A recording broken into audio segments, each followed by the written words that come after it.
Сәлем достар, бүгін біз сіздермен бірге үй жағдайында балмұздақ дайындайтын боламыз. Бұл үшін бізге 350 грамм сливки, 150 грамм сгущенка және де 250 грамм клубника пюресі қажет болады.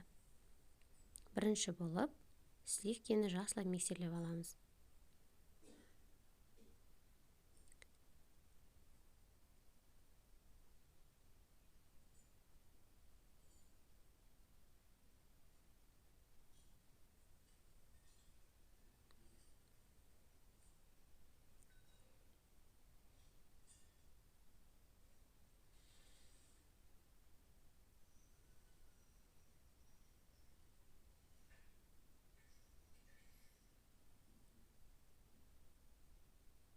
Кішкене қою болғаннан кейін үстіне қойытылған сүтті, яғни сгущенканы қосып, жақсылап миксерлейміз.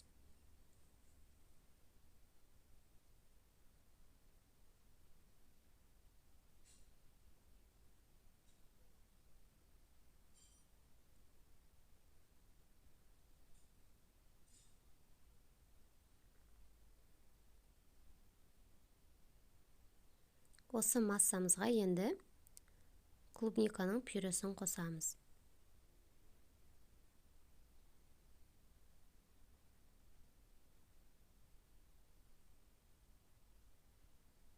Біркелкі болғанша жақсылап араластырамыз.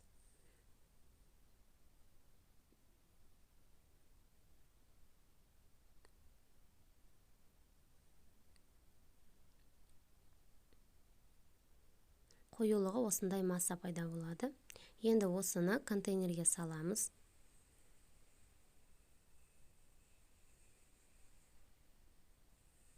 Мен осындай ыдысқа салдым.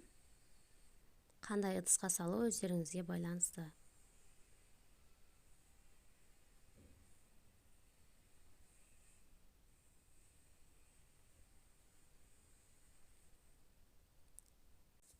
Осылайша бетін түзулеп, морозильникке 3-4 сағатқа қойып қоямыз.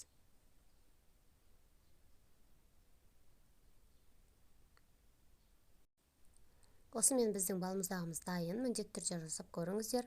Ұнаса лайк басып, комментарий қалдыруды ұмытпаңыздар.